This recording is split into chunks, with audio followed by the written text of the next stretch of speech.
how a physician in training became financially independent in just his second year of residency.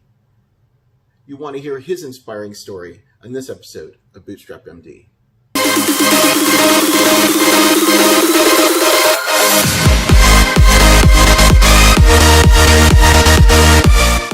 Hey guys, it's Dr. Mike Woo-Ming. Welcome to another episode of Bootstrap MD. We have a very special guest onto the call, and I'm really excited. And it was, we had actually been talking, I think, through LinkedIn and through Facebook, and we finally kind of got together, and I really think you'll really enjoy his story.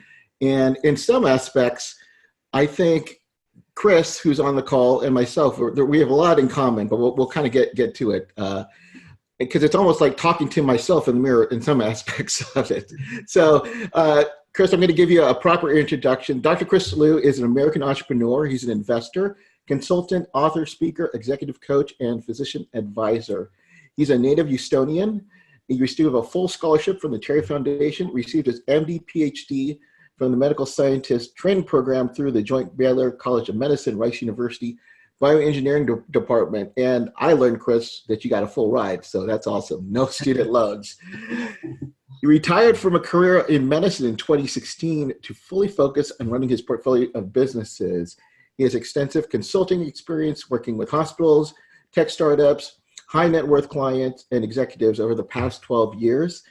Through his passion and experience in starting companies and working with them, he's positioned himself and leverage that experience into building a successful business brand, and that's big, and we're going to talk about branding in just a moment, and career, and publishing and speaking extensively about business, financial freedom, and entrepreneurship to audience worldwide.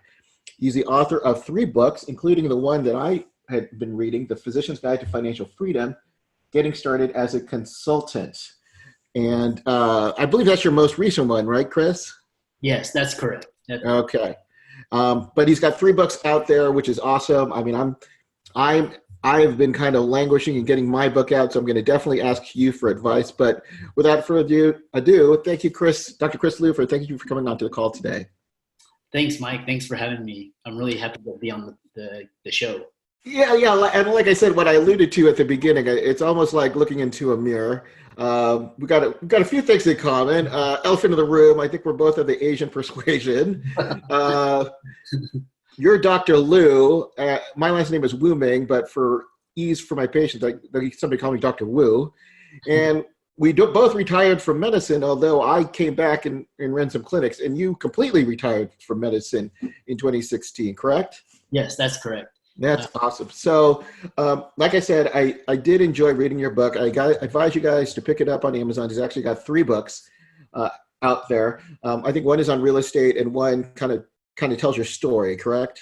Right. Yeah. The first one was my autobiography and career transitions. It goes into different opportunities, real estate, and then my second one goes into more of the stock options, equity side of investing. And the third one was the consulting side. Oh, that's great. So what I want to do is, as you can tell, I'm a kind of a nerdy guy. I like comic books, and I've always been fascinated with like secret origins, like how did Peter Parker become Spider-Man, Clark Kent become Superman. So how did you become Dr. Christopher Liu, retired from medicine, consultant to hospitals and high net individuals? Well, yeah, that's a great question. I get answered that a lot, and I think a lot of it is because we're my upbringing. So I was, I'm sort of the Gen X, Gen Y on the cusp. So a lot of the industrial age ideas where you had to grow up, you had to get an education, get a stable job, work for 40, 50 years. That was sort of ingrained in me. So, and at that time, the key to success and stability was to pursue jobs that were high paying. So law, medicine, finance.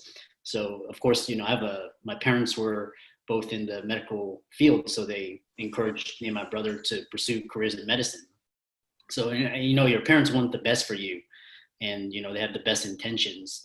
But really my passion was always, as from an early age, I was always an entrepreneur. I started with a snow shoveling business, gathering a group of friends. We'd split all the profits, and then in the summer it would be a lawn mowing business. So I Mm. was always an entrepreneur. And my passion and my primary motivation and my drive is starting companies and businesses around innovative ideas and growing them, scaling them, working with teams.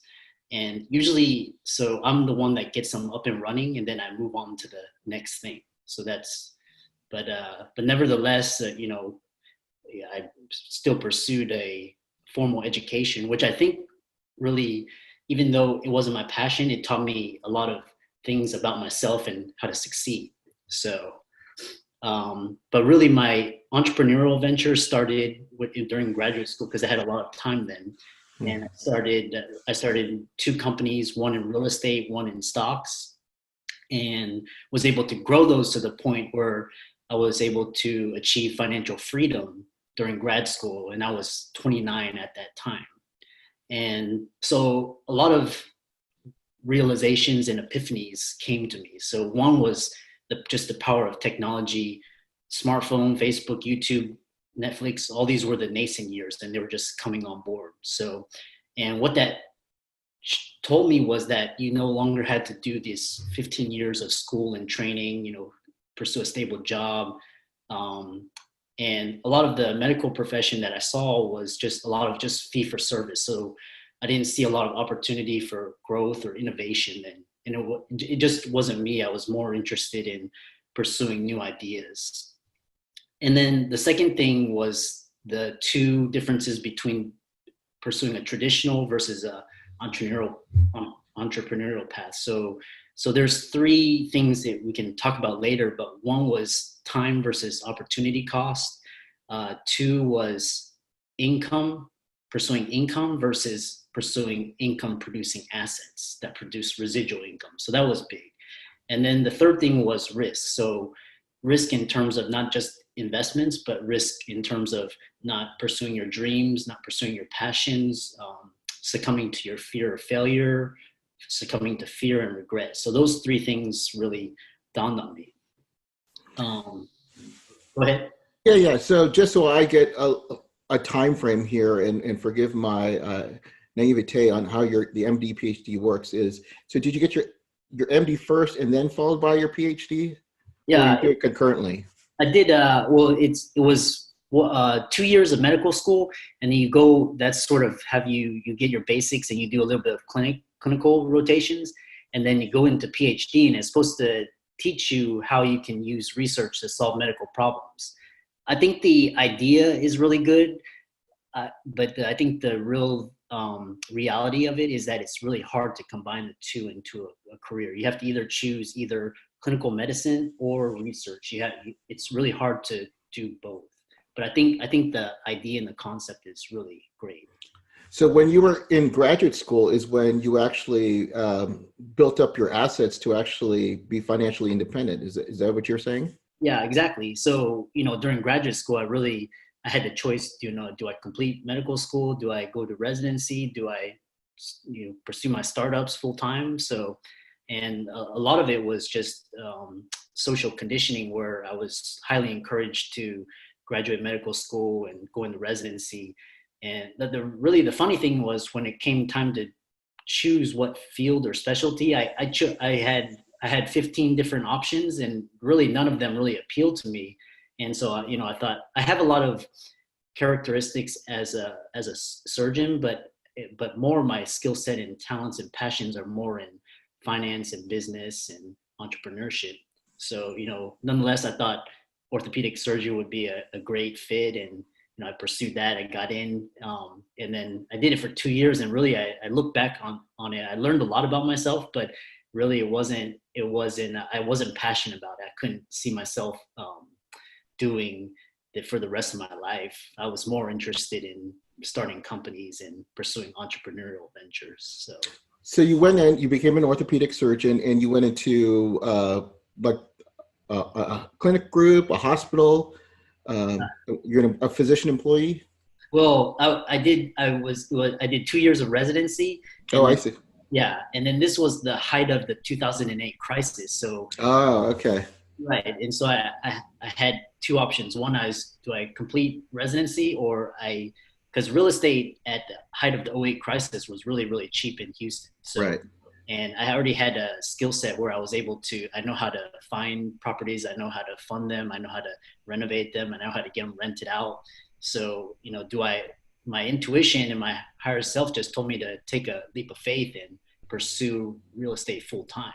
So, because I had that background, and that was really what my passion was. So how did that go over with your program director?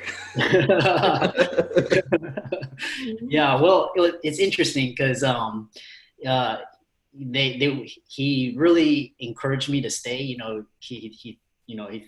And all my colleagues, all my friends, all my family, they at that time they said, "Oh, you're throwing away your future. Mm, Oh, you don't know what you're going through some crisis. You need to talk about it." And it was met with a lot of resistance, and more of it, I think it was just because it went so against these deeply ingrained beliefs. Where because back then, now I think a lot of people switch and do other things, but I think 11 years ago, to leave a orthopedic residency and decide not to practice that, that's sort of very unheard of. So right, right, right. I'm having like flashbacks with my own mom. uh, I'm a little bit older than you, but I was in family practice, and then I actually was in practice for 5 years, and I started some internet business that allowed me to retire. yeah. But I didn't tell my mom for like a year. You know how tiger moms. Well, that's another Yeah, story, but yeah, exactly. you know what I'm saying. Um, so, did they know that you had like this real estate empire that you were working on, or did you kind of keep things quiet? They the question that on the exit interview they said, because the question came, how are you gonna, he didn't want just to leave and you to be broke and struggling. So he said, the talk came finances. So I told him, I had started these two companies in graduate school. They're up and running. All I have to do is pursue them full time and scale them up. And at that point he was just like, oh, then you must know what you want, and you have to do what is best for you. So whatever he said that he really wanted me to stay, but in the end I had to pursue what is best for me in terms of my dreams, my passions, and my future. So Wow. yeah, So he was actually pretty open to that. yeah, I like my own story, and not to get my story, but I had some friction from kind of my colleagues. uh, Like what am I doing? And right, and many of my colleagues, that's the only thing that we knew how to do, right? Is to see more patients, substitute time for money, and we'll miss that 401k, right? Or that's what that or the I was a shareholder at the time. Whatever perks there was, we would miss out. And what's interesting is in your book you talk about haters. You have a section in about haters, uh-huh. and I'm going to kind of read what you write. As you gain success, you would invariably attract haters. This is extremely prevalent in the medical profession, which is filled with a scarcity hoarding mentality and a competitive versus cooperative ethos. Many people were in the field for pure egocentric reasons, as you know, because I was one of them. Can we expand on this? Because this is stuff that my listeners, they want to know, because many doctors want to quit medicine, but they are worried about the haters. So maybe you can give us some insight into how Yeah, you deal with it. that's a great question because well, the concept of haters, I think a lot of it deals with a lot of it with envy and jealousy. So either they're envious of you because you had the courage to step up and say, I don't want to do this, I want to do something else, and you transition, or jealousy. Very rarely is it where they, especially in the, there's the whole hyper competitive, the pre-med med residency, but as a field we're all supposed to be cooperating. um, but and I allude to the fact that I know how one feels because I was in medicine for the wrong reasons, doing it to fulfill societal obligations, thinking that it's going to lead to happiness and stability, whereas when you actually reach it, day one of orientation of residency, I said, you know, is this it? I worked so hard, and this is it. Is it, and I'm looking around, and actually I'm looking around in disbelief. It's like you sacrifice everything, and it's not what you expected, right? So, so I know, and then a lot of my colleagues, they were in it, just so they could, provide for themselves and their families. They didn't really love the profession. So when they see someone, it's like the herd, and when they see someone's growing and starting to really come into themselves, there's going to be this effect where they're just, it's because you're sort of going against the whole ingrained culture. So, and that's where a lot of it, this from 2008 all the way to now, I said I learned a lot as myself, because I learned how to put boundaries and say, this is not what I want. This is not me. This is not what I'm passionate about. I want to spend the rest of my time doing other things. So, and that's where you start to look into yourself, and you have to sort of really just dig deep in, because all of society is always telling you to be what other people want and what society wants you to be. So you really have to stay true to yourself, and just say, no, this is not me. I have to do this for myself.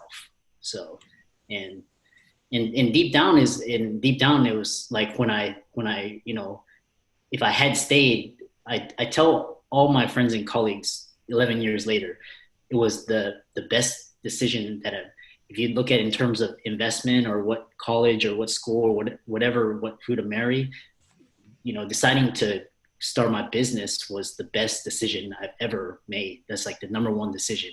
And the thing is, 8 years later, I was able to fully retire and take a year off and launch my freelance consulting company. So, if I hadn't done that, I would probably still be in the system, be very unhappy, it just wouldn't be a pretty picture. Yeah, and I'm sure you have colleagues who are kind of still in the same boat. Yeah. So when you made that decision, and again, I hear this from my listeners who are still struggling with this. How long did you take to make that decision? And did you have any mentors or maybe people in the business world that you could count on as to give you advice? Back then, it was a lonely time, because, like I said, for almost 8 years, I thought I was the only one. I felt, even though I was successful on the outside with my business and I was doing what I loved, I felt like a failure in front of I never went to any reunions. I never hung out with my med school classmates. And it was just because I felt like a failure. I felt alone. But then what was interesting was, 2016, that's when this sort of physician burnout movement and sort of this whole movement with all these tribes was coming along. And that's when I went to my first SEEK conference. So, and that just opened my eyes, because there's just there's like 500 physicians, all like-minded. So that really opened my eyes. But back then, really, my only mentors were books. Seriously, they're just books. Back then, they didn't even have digital books. I think YouTube was there, so I was listening to it, and it was just, that's what now my daily habit is to spend an hour each day, feeding my mind with ideas, and just great ideas, and people that I really wanted to listen to: Steve Jobs, Bill Gates, Tony Robbins, Oprah, all of these influencers who I aspired to and who I looked up to. That's what I fed my mind. And so, and really, it was a lonely time, honestly. So. Yeah, it's funny. Again, I in one of your chapters, we're going to talk a little bit about branding, but you give a list of brands of not just people, but you get your Tony Robbins, your Mark Cubans, but of brands like McDonald's and Facebook and Coca-Cola. But there, like you said, there's no doctors on that list. So, yeah. But I kind of, and then you talk about an exercise you do when you looked at the world's wealthiest doctors, and not to say that money is always a reason to do things. But I've done that myself, where I look in to see like who are the wealthiest doctors. Uh-huh. The ones who are wealthy aren't the ones who are actually seeing patients, right? They're the investors, they're the creators. They may be in charge of some big HMO. Maybe they're a CEO, but very few of them are actually seeing patients. I mean, of course, you got your like your Beverly Hills surgeons and those celebrities, but that's a brand usually. You know, they usually have their own brand and such. But it Yeah. was interesting to me that you did it, that kind of exercise. It did something very similar. Yeah, I was because I've always just and then that's one thing I encourage people is if you go into medicine because of the money, it's there's better things to do than medicine.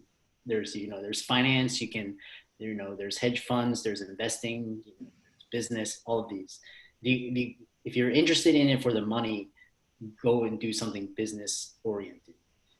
If you're interested in doing something altruistic that pays well, then medicine may be an avenue, but don't just do it just for the money for money's sake.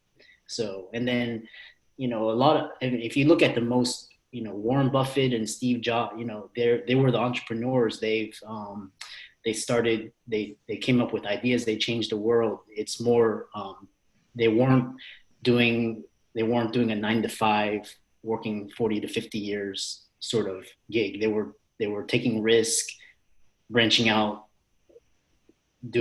starting companies, pursuing bold ideas. And so the entrepreneurs, the businessmen, the investors, the finance, that's where all the money is. If you're interested in them, but not to say that money is the only thing, but there's, don't just do medicine just for the money itself. Do it because you want to do something altruistic. So, Right, right.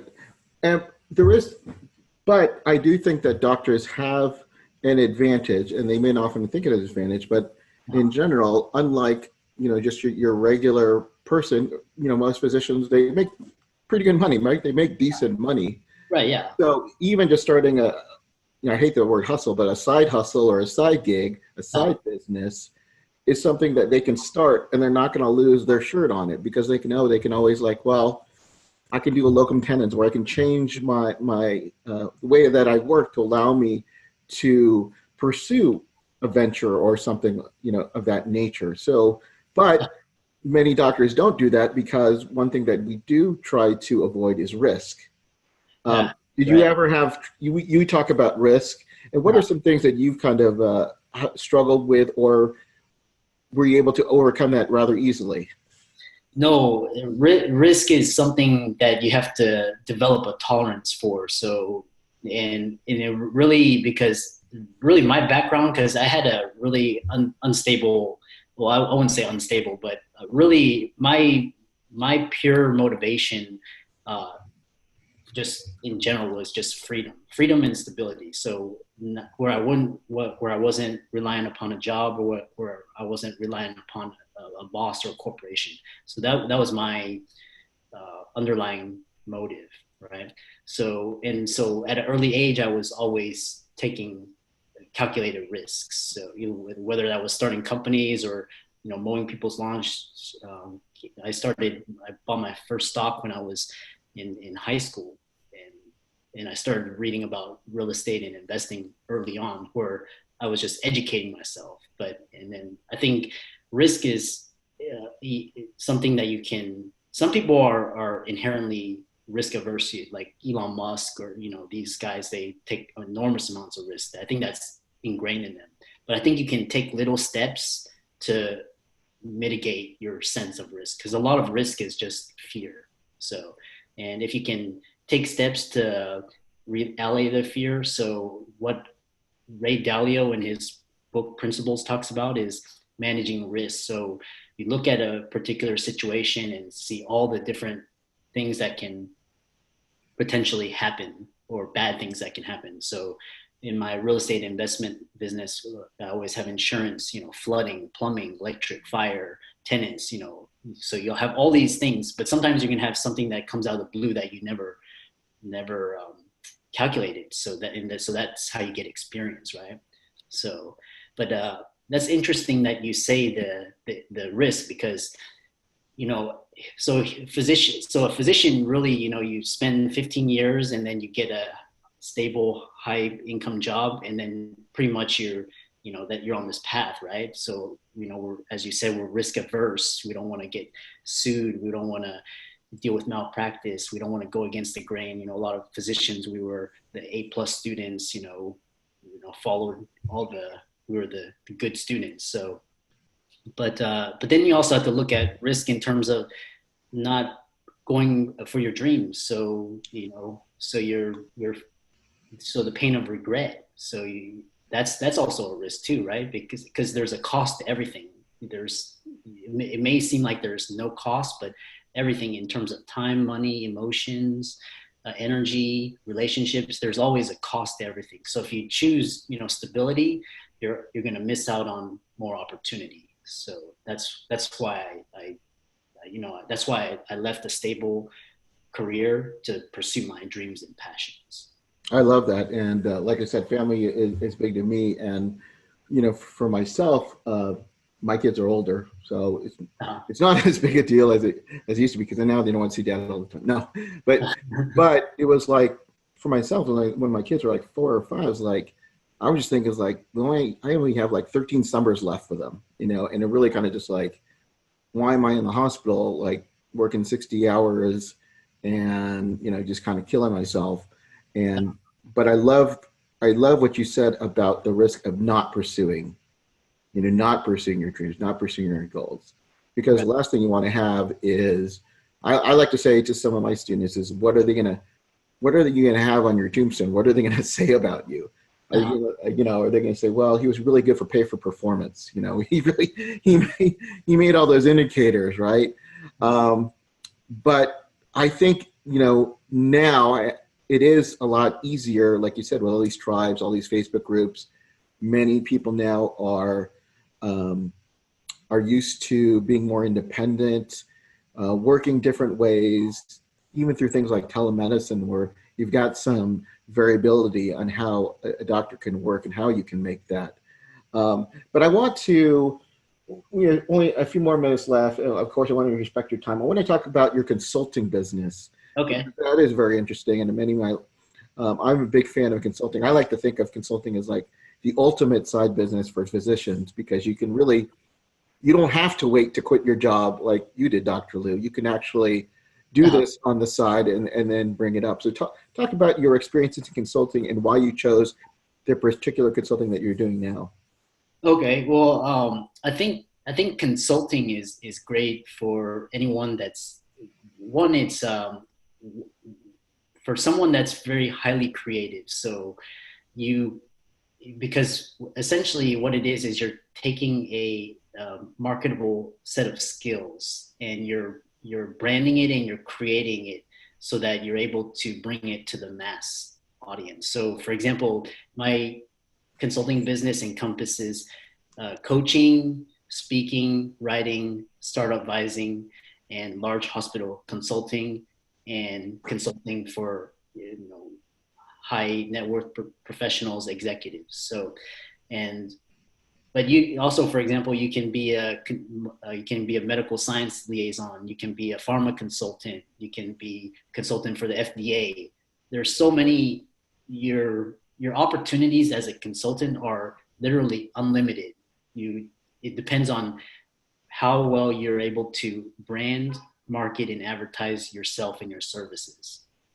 So, and it's really great because one, is very lucrative.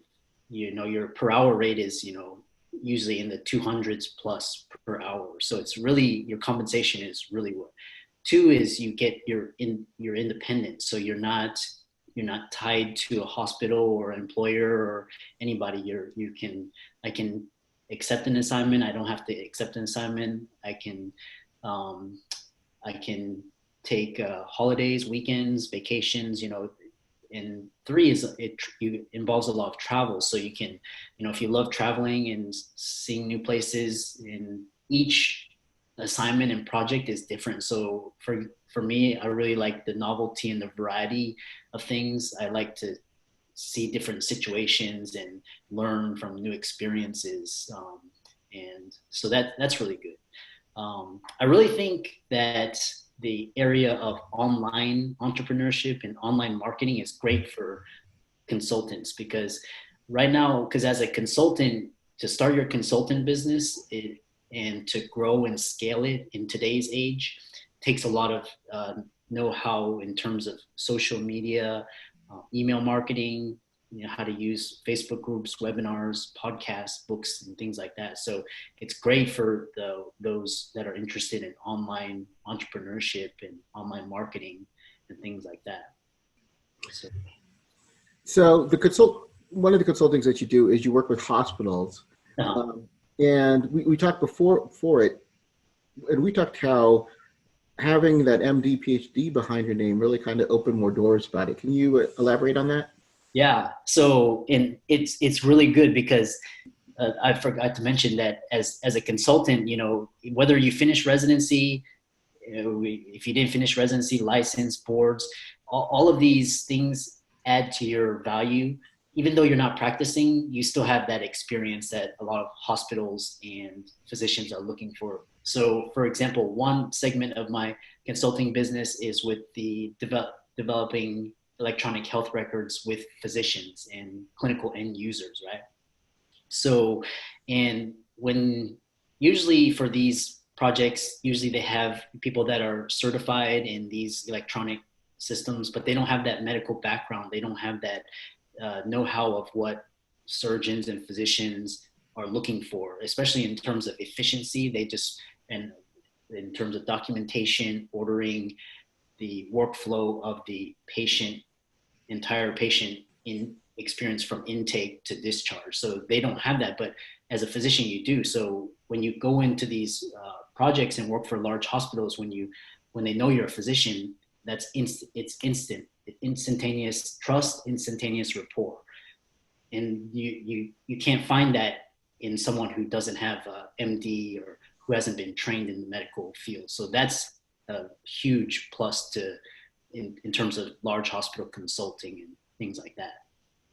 Yeah, and just in my own experience, I ran a medical marketing company where I would work with clinics and such, and I won't tell you that I was the best SEO person or I was the best pay-per-click advertising, but there was a camaraderie because I was an MD. Yeah. I was working at the time, and they just know it was a lot easier to get to the gatekeeper to actually sell our services. Yeah. And it was funny that one of my first clients was the clinic that I used to work at. So, many years ago, they kind of not so, they're saying, hey, Mike, what's Mike doing? And we weren't sure. And then they ended up hiring me, it was actually kind of karma and kind of funny. Oh. But yeah, so again, we're at the half hour, and I know you've got to travel. With consultants, do you work with physicians? Is that part of your consulting as you do as well? Maybe we could talk about yes. Yeah. So in terms of these large hospital contracts, I work with physicians. I work with physicians with coaching, executive coaching. So one segment of my client base is the early stage physicians. They just want to educate themselves about how to transition into career, how to develop side hustles, develop alternative streams of passive income. I work with another set of physicians that have already, retired from medicine and are entrepreneurs. So they're interested in learning how to brand themselves, how to use online marketing, how to position themselves, how to capitalize on their particular niches. So predominantly my client base is physicians. So I work with a lot of physicians. So. And what would be the best way to contact you? More about you. Mm-hmm. Okay. So I have one is you can, for all of the information, my 3 books, they're on Amazon. So I have an Amazon author page that I'll send you the links to. But if you just type in my name, Christopher H. Liu, and MD PhD, my name will come up. My 3 books will come up. Also on LinkedIn, I'm very active on LinkedIn as well. So you just type in my name, and also Instagram as well. I do a lot of Instagram marketing and Facebook marketing.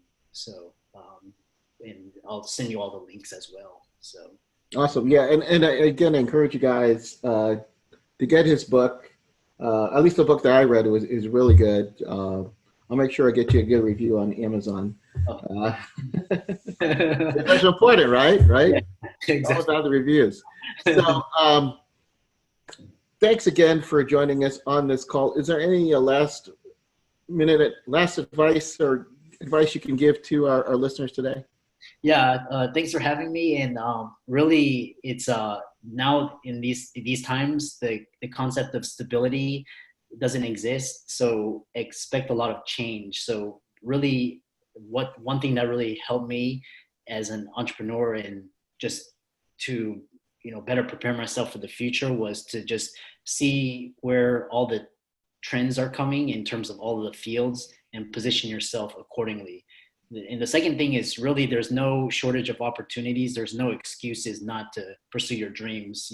These days you can start a company from your cell phone for free. So there's really you should pursue what you are good at and what you love, and not really what society or what your parents or your spouse or what your friends and colleagues are telling you. So really, be authentic to yourself.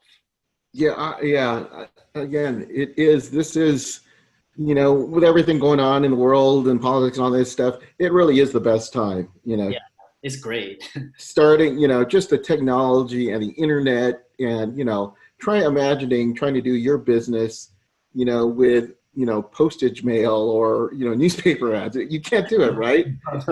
You're able to, we got in contact just through LinkedIn and, you're able to travel. Like you said, we just talked, you're going to be traveling to Canada, doing some work up there. There's been countries that I worked at. I've never even traveled there before, but because I had a website or we connected online, that allowed me to do it. And I love the example you gave on the cell phone. There's more technology in that than they had, 10 times what they needed to get to the moon. Yeah. It's crazy. It's really crazy. So thank you, Dr. Liu. Guys, go check out his book. He's got The Physician's Guide to Financial Freedom. His real estate. Go look him up on Amazon. Get the book. And thanks again for joining us. And stop looking backwards. Always keep moving forward. Thanks again, guys. Thanks.